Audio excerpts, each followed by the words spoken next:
한나 아렌트라는 독일계 유대인입니다. 이 사람은 하이데커에게 배운 철학자이기도 하고 사회학자입니다. 이분이 쓴 유명한 글이 있습니다. 바로 예루살렘의 아이히만이라는 책이 제목입니다. 부제로서는 악의 평범성에 대한 보고서라는 책입니다. 이 책의 내용이 무엇인가 하면은 2차 대전 때 우리가 알다시피 유대인들 600만 명을 모으고 그들을 잡아들이고 수용소에서 죽인 그 총책임자가 아돌프 바로 아이히만이라는 사람이었습니다. 이 사람은 전쟁이 끝난 후에 15년 동안 도망 다녔습니다.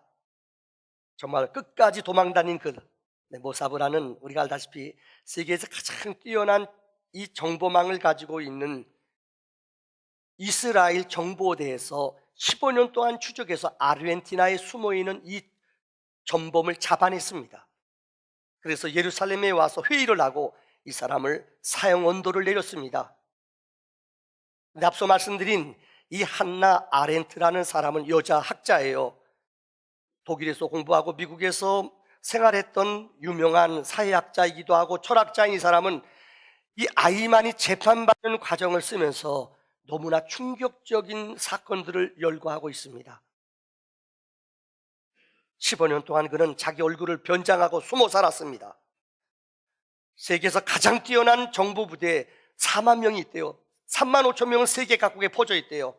그래서 여러분 1972년도 메넨 올림픽이 열렸을 때에 11명의 사람들을 우리 팔레스타인 그 게릴라들이 죽였잖아요. 아십니까? 최근까지 그 폭파한 그 죽인 사람들을 찾아내서 끝까지 추적해서 그들 다 죽였대요. 끔찍한 이야기죠. 15년 동안 그들을 이 아이만을 찾아낸 거예요. 찾아내서 재판을 하는데 사람들이 경악을 금치 못했어요. 어떤 사람은 재판 중에 절도해버렸어요. 이유는 너무나 이 사람이 평범한 우리 같은 사람이라는 거예요. 더 놀라운 것은 이 사람이 그 법정에서 나는 잘못한 것이 하나도 없습니다, 자기 잘못을 인정하지 않다는 거예요. 그는 이렇게 말했어요. 하나님 앞에는 내가 유죄이지만은 나라 법적으로는 나는 무죄입니다. 사람들이 막 치를 떨으며 경악을 금치 못했어요. 두 번째는 이 책에 나오는 내용, 무사유란 철학적인 용어입니다만은 무사유란 말이 무엇이냐? 내가 그 사람의 입장이나 그 사람 관점에서 전혀 이해하지 않고 내 생각, 내 편한 대로만 생각하는 거, 이게 무사유라는 말이에요. 그들이 얼마나 고통당하고 어려움 당했는지 한번 생각했다면 이런 끔찍한 일은 범하지 않을 겁니다. 근데 그런 법정에서 내가 그들에게 안락사시키고 도게스실에서 죽인 것은 그들의 죽음을 편하게 만들어준 것이다, 나는 정부의 명령에 따라 일했을 뿐이지 나는 죄가 없다, 이 말을 했다는 거예요. 얼마나 무서운 얘기예요. 마지막으로 이 책의 저자는 이렇게 말하고 있습니다. 생각이 없는 착함은 너무나 끔찍한 죄를 범한다. 생각이 없이 착해요. 착하긴 시키는 거는 잘해요. 근데 의식이나 사고 없이 살아가요. 인도의 독립운동자의 애국자로 불리우는 간디는 인도가 영국에게 잡혀먹은 이유가 있다, 7가지 사회학을 뿌리 뽑아야 된다, 오늘도 우리에게 회자되는 유명한 이야기입니다. 원칙이 없는 정치, 원칙이 없는 정치, 노동, 땀 흘리지 않고 얻은 부, 그 다음에 여러분 인격이 없는 지식, 양심이 없는 쾌락, 도덕성이 없는 상거래, 인간성이 없는 과학, 희생이 없는 종교, 이것은 너무너무 무섭고 끔찍한 거라는 거예요. 여러분, 아이만만 이런 생각을 가지고 있을까요? 이 책에서는 마지막 결론을 이렇게 지어요. 그는 내 아이의 아버지로 쥐도 못 죽일 정도로 열악한 심성이 아주 착한 사람이래요. 근데 그의 잘못된 생각과 그의 잘못된 이 무사유가 그 수많은 사람을 죽이고도 눈 하나 깜짝거리지 않으며 나는 죄 없다고 말했다는 거예요. 이게 인간들의 연약한 타락된 모습이에요. 오늘 저는 성령의 열매를 맺는 교회라는 제목으로 성령의 9가지 열매를 설명합니다. 여러분 기억하십니까? 3가지는 하나님과의 관계 속에 맺어져야 하는 열매예요. 사랑, 실학, 화평이에요. 그 다음에 인간과의 관계 가운데 꼭 우리가 맺어야 할 열매가 있어요. 이게 뭐냐? 인내, 오래 참음, 자비, 양선. 오늘 6번째 양선에 대해서 여러분에게 말씀을 드리려고 합니다. 첫 번째, 양선이란 말의 뜻은 헬라어에 보면은 아이도스네라고 기록되어 있어요. 이 말을 더 쉽게 말하자면 선한 행동이에요. 관념에 가지고 있는 것이 아니라 선한 삶을, 행동을 보이며 실천을 하는 삶. 영어 성경에 보면은 굿니스라고 기록되어 있어요. 선하다, 착하다라고 말하고 있어요. 더 쉽게 설명을 드리면은 에베소서 5장 8절로 9절의 말씀에 보면은 너희가 전에는 어둠이더니 이제는 주님 안에서 빛이라. 빛의 자녀들처럼 행하라. 빛의 열매는 모든 착함과 의로움과 진실함에 있느니라 라고 말했습니다. 이 말이 무슨 말입니까? 원래 우리는 하나님의 창조 에덴에 있을 때는 빛 가운데 하나님과 교제하며 지냈어요. 우리의 영혼은 살아있었어요. 근데 하나님의 명령을 어김으로 선악과를 따먹음으로 우리 영은 죽었어요. 하나님과 관계가 끊어졌어요. 우리는 이제는 빛 가운데 거하지 못하며 어두움 가운데, 늘 어두움 가운데 마귀의 밥으로 어두운 곳에 살기를 즐겨해요. 이게 우리들의 모습이에요. 마태복음 7장에 예수님 말씀했습니다. 좋은 나무가 좋은 열매를 맺는다. 나쁜 나무는 나쁜 열매를 맺느니라. 우리가 이전에 에덴 동산에 있기에 죄 짓기 전에는 우린 좋은 나무였어요. 그런데 우리가 선악과를 따먹음으로 우리는 성경의 나쁜 나무가 되었어요. 아무리 우리가 힘쓰고 있어도 나쁜 나무인 우리는 나쁜 열매를 맺을 수밖에 없어요. 아마 이번 명절 때 여러분 가운데 지금 아마 상한 마음과 힘들고 어려운 지친 마음, 너무나 마음속에 곤고하고 힘든 영혼 가지고 오신 분이 있을 거예요. 왜 내가 그 말을 했는가? 내가 왜 참지 못했는가? 후회하며 힘들어하고 어려워하시는 분들 계실 겁니다. 원래 우리는 나쁜 나무예요. 아무리 힘쓰고 우리가 애써도요, 우리 스스로 좋은 나무로 바꿀 수가 없습니다. 좋은 열매를 맺을 수가 없습니다. 오늘 본문에 기록된 양선이라는 말의 뜻은 위로부터 나리시는 하나님의 성령의 도움과 은혜를 입지 않고는 우리는 좋은 열매를 맺을 수가 없다는 것입니다. 이거는 첫째, 양선은 성령의 능력을 공급받아야지 맺어지는 열매예요. 한 쉬운 예를 들겠습니다. 어떠나 요즘 우리 도심지에 사는 아이들은 바깥에 이 어두운 길을, 시골길 같은 걸 못 다녀요. 그래서 어느 집사님이 아이가 너무 열악해요. 초등학교 2학년 다니 영수인데 글을 쓴 걸 봤더니 이 아이를 그래서 방학 동안에 할머니 집에 보내. 할머니 시골이에요.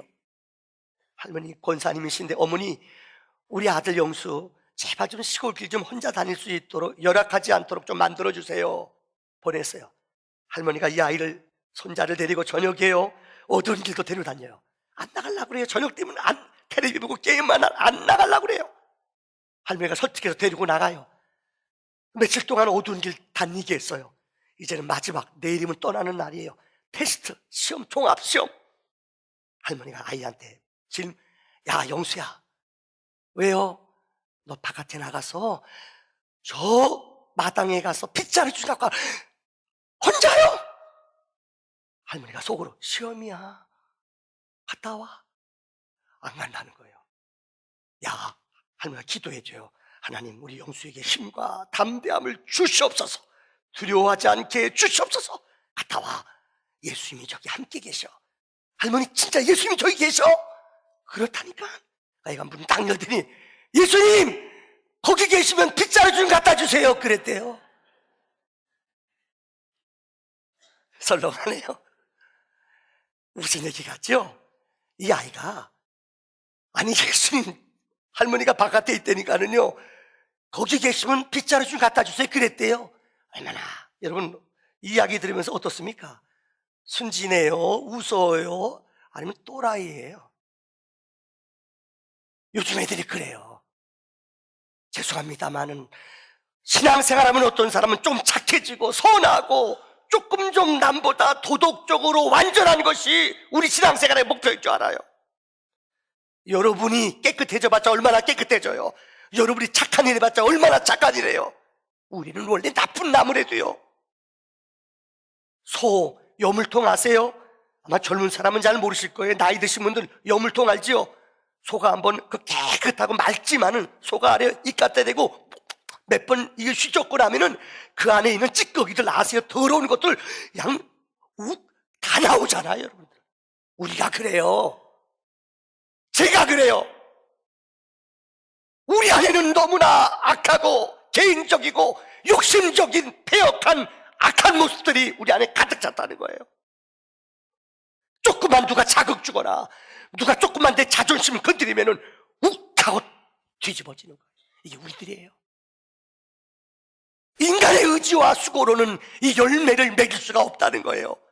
성령의 능력, 위로부터 나리시는 하나님의 은혜가 임할 때에 우리 안에 이런 양선의 열매가 맺어지는 줄을 믿습니다.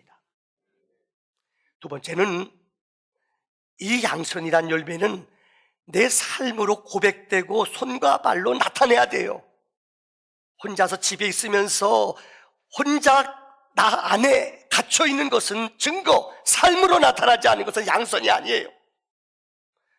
얼마 전에 그 안철수 교수가 어느 학교에서 강의하면서 이런 재미있는 비유를 들었어요. 우리나라가 일제 36년 억압을, 고통을 당했습니다. 누구도 일제 36년 만에 해방된다는 걸 생각한 사람은 거의 없어요. 그래서 많은 사람들이 친일파, 많은 사람들이 매국노 역할을 하면서 일본 앞잡이 노릇했어요. 요즘 많은 젊은 의식이 있는 사람들이 친일파 잡아내 혼내자. 만약에 여러분 그 당시 그 상황 속에 태어났다면 여러분 가운데 신사참배 안 할 사람 얼마나 되겠어요? 독립운동한다는 게 얼마나 큰 대가를 치르는지 아세요? 우리 큰아버님이 김구 선생 비서였어요. 우리 아버님 친형님이요. 우리 아버님 말고요. 애들 셋 다 잃었어요. 야, 독립운동하느라고요. 몸 다 망가졌어요. 우리가 차라리 김좌진 장관 아들 김두한이라고 알잖아요. 학교에서 받아주질 않아요. 유학이 뭐가 돼요? 유학 갔다 온 사람들 죄송합니다. 다 친일파 일본한테 숙여야지 가요. 독립운동하는 사람 아무도 못 보냈어요. 누가 해방될 줄 알았어요. 그런데 그때 여러분 용기 있게 대한독립 맛을 외치는 사람 이거 감옥 가요. 나만 아니라 내 자식들까지 고통당해요. 두렵기 때문에 대한독립 만세 못해요. 내 집에서 이부자리 뒤집어 쓰고 대한독립 만세! 일본 천황 죽어라! 이게 독립운동이에요? 이건 아니에요. 근데 자기는 무서워서 못 나가요. 입을 뒤집어 쓰고 거기서 막 부르짖어요. 대한독립 만세! 일본 놈 쪽팔이! 물러가라! 막 그러는 거예요. 해방됐어요. 그건 정부에 찾아가요. 보훈처에 찾아가서 나 독립 애국자입니다. 증거를 보여주십시오. 예, 이 부자리에서 내가 했습니다. 무슨 얘기 같죠? 이런 사람 많아요. 예수를 믿는데 교회에서는 예수 믿어요. 교회에서는 권사님이에요. 교회에서는 장로님이에요. 교회에서는 목사예요. 세상 나가면 똑같아요. 주차 위반하고 과속하고 저예요, 저. 뭐 다른 게 없어요. 다른 게요. 그래서 요한 웨슬레는 이런 크리스찬을 향하여 올무스 크리스찬, 명목적인 껍데기만 신자예요. 속은 빨개요. 예수 믿는 사람은 겉과 속이 똑같아요. 사랑에 따라 변하는 신자는 신자가 아니에요. 성령의 양선의 열매는 내가 노력해서 되는 게 아니에요. 위로부터 성령이 임할 때 나도 모르게 내가 변해요. 내 겉사람이 변해요. 이런 지적의 능력이 나타나기를 축원합니다.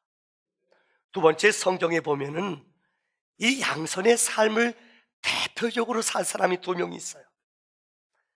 하나가, 여러분, 이 아이돈의, 뭡니까? 아까 말씀드린 이 헬라어에 나오는 그 말, 이 도수네라는 그 말은 영적으로 거룩하고 선행이라는 말이에요. 구약의 대표적인 믿음의 사람이 요셉이라는 사람이에요. 여러분, 성경 창세기 50장 가운데 37장 꿈을 꿔요. 그래서 형들한테, 부모님한테 미움을 받아요. 그래서 그는 팔려가요. 그래서 창세기 50장 마지막 그가 죽는 내용으로 끝을 내요. 한 인물을 가지고 성경에 14장을 기록한 사람은 요셉밖에 없어요. 여러분 기억하십니까? 요셉은 그 당시에 보디발의, 애굽의 군대장관, 애굽의 경호실장이었던 보디발의 집에 종으로 갔어요. 그런데 너무나 힘든 인생이에요. 보디발의 장군의 부인이 그를 유혹해요. 너무나 요셉이 정말 너무너무 잘생겼대요. 너무너무 뛰어났대요. 이 총각을 유혹하는 거예요. 그런데 그는 끝까지 신앙의 절개, 하나님의 눈을 의식했어요. 유혹을 이겨냈어요. 누명으로서 감옥에 갔어요. 17살 때 팔려가 감옥에 간 그는 13년 동안 계속 고통의 시간을, 외로운 시간을 보냈어요. 그런데 여러분 아십니까? 왕이 꿈을 꿨는데 이 꿈을 아무도 못 맞춰요. 그런데 그때 술 맡은 사람의 꿈을 해석해 주므로 그가 소개해줘서 애굽의 총리가 되었어요. 그래서 앞으로 그 땅에 7년의 풍년이 있고 흉년이 7년 있을 걸 그는 미리 알았어요. 그래서 창고를 모든 저축, 모든 음식, 식량들을 다 창고에 저축했어요. 7년 후에 진짜 흉년이 왔습니다. 그는 애굽의 나라를 구할 뿐만 아니라 이방 나라 사람들을 다 불러들여 그들이 곡식 없으니까요, 금은보화 받고 곡식을 나눠줬어요. 땅 문서를 받았어요. 어마어마한 애굽을 살릴 뿐만 아니라 그 당시에 온 땅을 살리는 영적인 지도자였어요. 이뿐만이 아닙니다. 자기 집을, 자기 형제들을 살려주는 믿음의 사람이었어요. 근데 성경 49장에 아버지가 죽어요. 형들이 간담이 선을 해요. 이유는 아버지가 계실 때는 그 동생이 우리를 아버지 때문에 봐줬지만은 아버지 돌아가시면 우리 죽을 것 같아요. 그러니까 형들이 아버지가 죽자마자 막 대성통곡하고 우는 거예요. 그에게 찾아 빌어요. 제발 옛날에 잘못한 것 용서해달라, 살려달라. 그때 창세기 50장 19절로 20절에 요셉이 이렇게 말합니다. 요셉이 그들에게 이르되 두려워 마소서. 내가 하나님을 대신하리까. 당신들은 나를 해하려고 하였으나 하나님은 그것을 선으로 바꾸사 오늘과 같이 만민의 생명을 구원하게 하시려고 나를 이곳에 보냈습니다. 여기 선이라는 말이 바로 양선이라는 말과 똑같은 단어예요. 내가 용서한 게 아니에요. 형님들이 나 여기 보낸 줄 알아요? 아니에요. 하나님이 나를 보냈어요. 내가 용서하는 게 아니야. 하나님이 내 마음에 용서하는 마음을 줬어요. 하나님이 용서하는 마음을 줬다는 거예요. 내가 하는 게 아니라 하나님의 감동으로, 하나님의 은혜로 하는 용서가 양선이라는 말이에요. 또 신약 성경에 보면은 가장 양선의 사람 한 사람이 있습니다. 이 사람이 바나바예요. 사도행전 11장 24절에 바나바는 착한 사람이요 성령과 믿음이 충만한 사람이라고 그랬어요. 사도행전 1편 초반 4장에 성령을 사도행전 2장에 받고 교회가 왕성해져요. 초대교회가 엄청나게 성도들이 몰려들어요. 그들이 먹을 것, 입을 것 나눠줘야 돼요. 헌금이 필요해요. 근데 바나바는 자기 전 재산을 들여서 사도들 앞에 내놨어요. 초대교회 어떻게 보면 12제자 위에 가장 존경받는, 가장 높임받은 지도자가 바나바였어요. 그는 착한 사람이요 선한 성령이 충만한 사람이에요.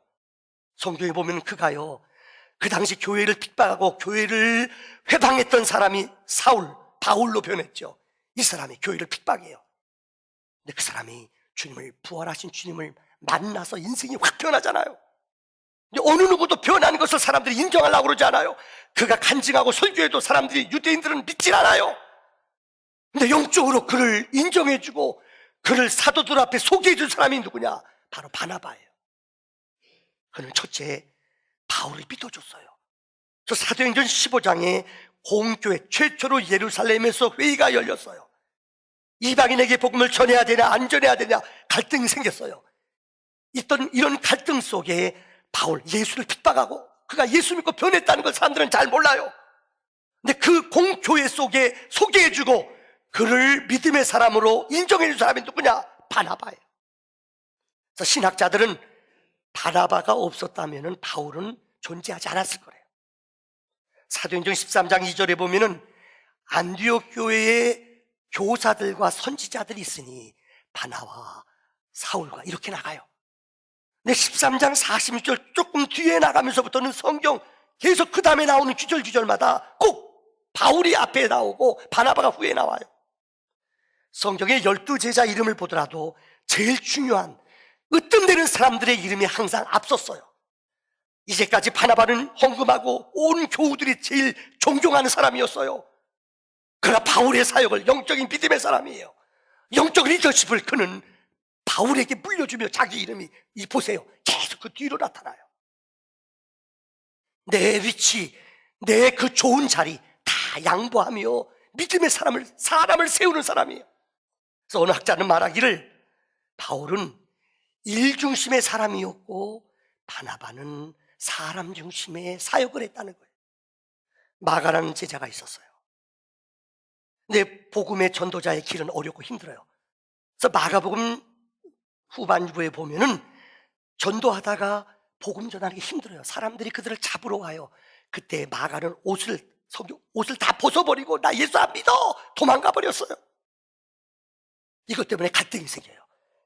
1차 전도 여행을 떠났던 바울과 바나바가 마가 때문에 골치를 썩여요. 아파요. 왜? 이 사람은 배반자다. 앞으로 더 힘든 전도 여행을 해야 될 텐데 이 마가를 데려가야 되느냐 안 데려가야 되느냐. 일 중심인 바울은 안 된다는 거예요. 배신자 또 배신한다는 거예요. 그런데 성경의 바울은 아니다. 바울은 그를 버렸습니다마는 바나바는 그를 데리고 2차 전도 여행의 동역자로 그 마가를 용서하며 데리고 가 성경 마가를 쓰는 위대한 일꾼이 됐다는 거예요. 앞서 말씀드린 사도행전 11장 24절의 말씀과 같이 바나바는 착한 사람, 양선의 사람이라고 성경은 말씀합니다. 마지막 결론입니다. 여러분, 이 양선의 능력은 도대체 무엇이냐? 로마서 12장 19절로 21절에 이런 말씀이 있습니다. 내 사랑하는 자들아, 너희가 친히 원수를 갚지 말고 하나님의 진노하심에 맡기라. 기록되었으되 원수 갚는 것이 내게 있으니 내가 갚으리라고 주께서 말씀하시느니라. 다 같이 한번 읽읍시다. 시작.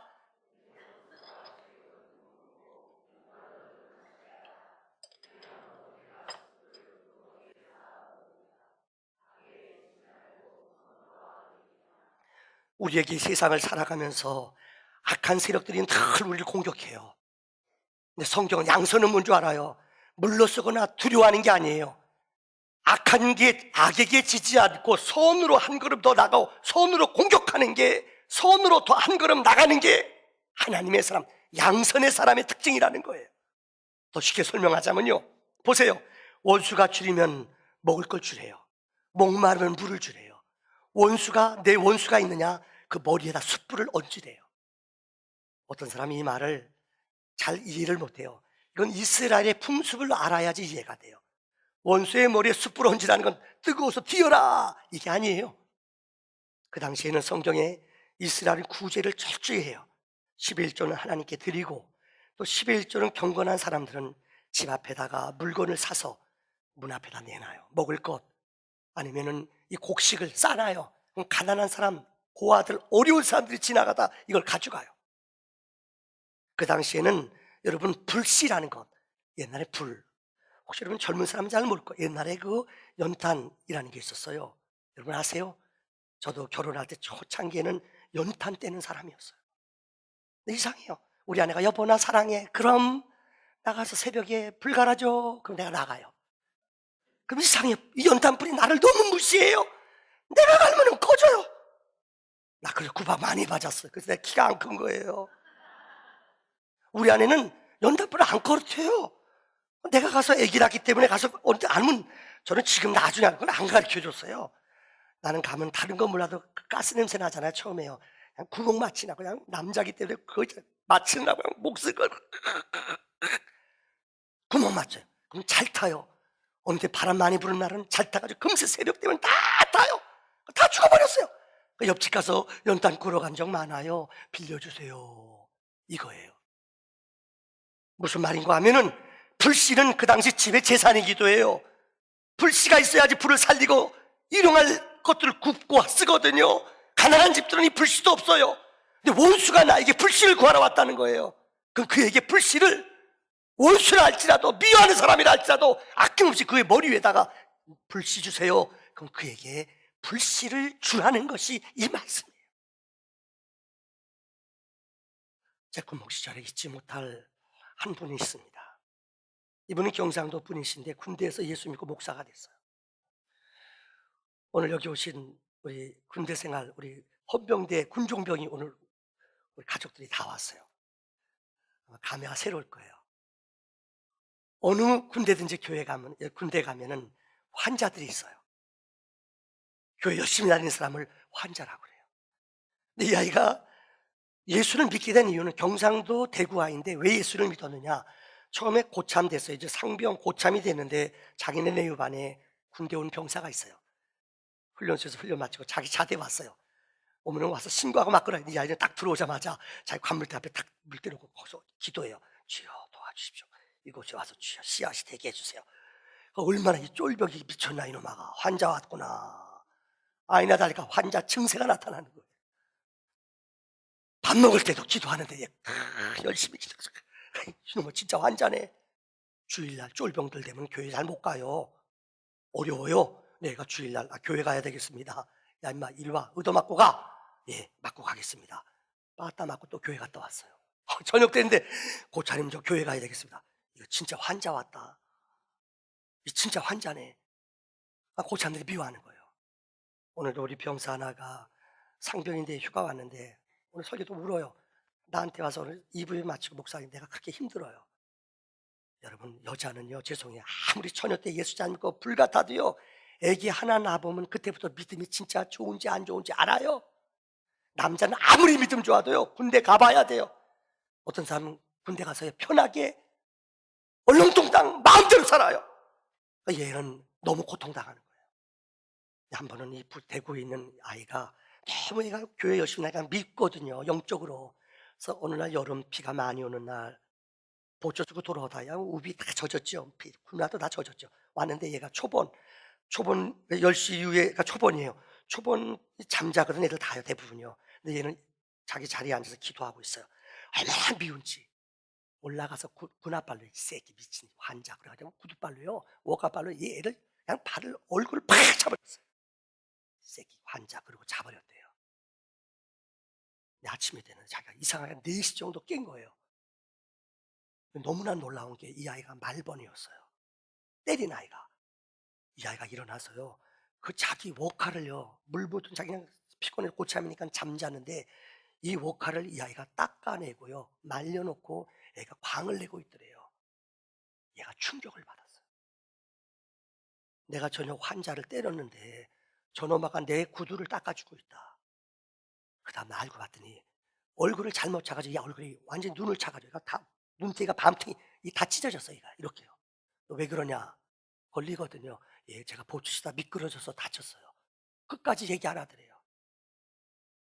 감동을 먹었어요. 시간이 없어서 더 얘기 안 할게요. 그래서 자기도 환자가 됐대요. 그 다음부터 교회 다니면서 학교 졸업하고 목사가 됐어요. 여러분 제가 무슨 얘기 드리는지 아세요? 내 힘으로 내 능력으로 양선할 수 없어요. 우리 자녀들한테도 부모님 그렇죠. 그죠? 내 자녀 밉죠. 죽이고 싶죠 어느 때는요. 그죠? 그죠? 여러분 나는 그런데요 속색이잖아요. 어느 때는요. 그렇잖아요. 부모님들 내 힘으로 못 참아요. 내 의지로는 안 돼요. 성령의 은혜인 양선의 은혜가 내 안에 와야지만 이것이 내 은혜, 내 영혼을 만져준다는 거예요. 요즘 우리 주변에 혹시 여러분 인터넷 들어가 쳐보세요. 착한 커피라는 말이 있어요. 착한 기업, 착한 가게 들어보셨어요? 착한 커피가 뭐예요? 우리 커피 동티모로, 여러분들 이 파라과이, 남미 쪽, 브라질, 이런 이디오피아 이런 데서 열대 지역에서 커피 나무가 나요. 거기서 일하는 사람들 하루 온종일 일해봤자 1kg의 원두 커피 1달러 그렇게 수고하고 애써도 그들은 하루 온종일 1달러밖에 못 벌어요. 그렇게 애쓸 뜨거운 날씨에 하루 종일 일해도요. 근데 1달러짜리 커피가 여러분 스타벅스 뉴욕에 와서 팔리는 것은 200배가 넘어요. 우리 원로 목사님 보훈에서 지금 과일 하십니다. 사과 아세요? 거기서 아마 팔 때는 아마 얼마 하면 2만 원인가 2만 원 얼마 될까요? 한 2만 5천 원 이 정도 될 거예요. 2만 원 안 될 거예요. 근데 이게 여기서 와서 팔려지는 것은 4, 5만 원 돼요. 이래요. 그래서 기업가들이, 양심 있는 크리스찬 기업가들이 이거 아니다. 정말 저들이 저렇게 애쓰고 하루 종일 고생하는데 1달러가 아니라 이 유통기업 중간에서 마진 먹는 사람들이 죄송합니다 200배를 올려놔요. 얼마나 많은 거예요. 아마 장사하는 분 무슨 말인지 알 거예요. 이 중간 마진을 없애고 우리가 기업가들이 양심적으로 저들에게 필요한 수고에 대해서 대가를 지불하자. 그래서 유통구조를 조정해서 그들에게 필요한 10불을 주자. 현실적으로 그들을 도와주는 거예요. 이게 착한 커피예요. 착한 기업 유한양행이라고 있어요. 오리동 가면은 아실 겁니다. 이분은 미국 유학 갔다가 하나님 만났어요. 이 기업을 하나님께 기도했어요. 민족 기업 만들게 해주세요. 자기가 은퇴할 때 여러분 아십니까? 자기가 회사를 나올 때에 그는 모든 재산을 정말 자식한테 하나도 안 물려줬어요. 다 너희 유학시켜줬다, 공부시켜줬다. 내가 돈을 주는 건 너에게 복을 주는 것이다. 다 자기 아들도 그 회사의 전무이사 아니에요. 다른 회사 보냈어요. 그래서 오늘 그 기업이 민족의 기업이 된 거예요. 착한 가게 손해보더라도 제대로 된 물건 쓰는 거예요. 내가 덜 손해보더라도 아세요? 정직하게 물건을 만드는 거예요. 우리 군목 선배님 가운데 한 분이 해군으로 근무했던 목사님 홍원표 목사님, 홍 씨예요. 이 목사님은 지금 신림동에 감리교회 큰 교회예요. 거기 담임 목사 갔어요. 군목 때부터 유명했어요. 왜요? 이분은 병사들한테 위문, 어느 때는 뭐 1000명 이렇게 많은 병사들 위문 가거든요. 근데 대부분 사람들 용서하세요. 코스타 뭐 큰 데 가서 사가지고 싸게 사거든요. 이분은 신조가 그래요. 우린 이해 못했어요. 야, 시장에 가서 사자. 큰 데는 있으니까 재래시장 가서 우리가 그 할머니들 앉아있는 분들 그 조그만 거지만 시간 걸리다 군전병을 데리고 나가 이거 사요. 절대 안 깎아요. 죄송해요. 성도들 가운데 목사님 과일 사줄게 목사 가세요. 가요. 갔는데요. 이거 얼마요? 얼마예요? 우리 목사님들이 그러니까 좋은 거죠. 그때 목사님이라는 얘기 하려면요 깎지 말아요. 깎으려면 법사님, 신부님 그렇게 얘기하세요. 목사님 얘기하고 나서 깎아요. 그러고 나서 가져가면서 그 큰 사과 하나 있거든요. 이거 서비스로 하나 줘? 나는 어떡하라고요? 이러면 안 돼요. 근데 그 목사님은 죄송합니다. 힘들더라도 군주명들 데리고 나가 시간 걸리더라도 재래시장에 나가서 그 할머니 그거 사줘요. 안 깎아요. 처음에 이해 못했어요. 재정을 아끼는 것도 아니고 뭐야? 아니에요. 그 넓은 마음, 그 생각하는 마음 목회에도 나타났어요. 그 교회 한 30명 넘게 신림도에서 큰 교회예요. 이분이 설교하다 마지막에 그 얘기를 했대요. 그 동네가 신림동이 시장가요. 시장 장사하는 분들이 많아요. 대박. 아직까지 그 교회 담임 목사님이에요. 별로 은혜가 안 되나 봐, 여러분들. 여러분, 착한 신자가 됩시다. 내 힘으로 안 돼요. 성령의 은혜가 내게 임할 때에 이런 거룩한 열매를 맺는 하나님의 사람이 되는 줄을 믿습니다. 기도합시다.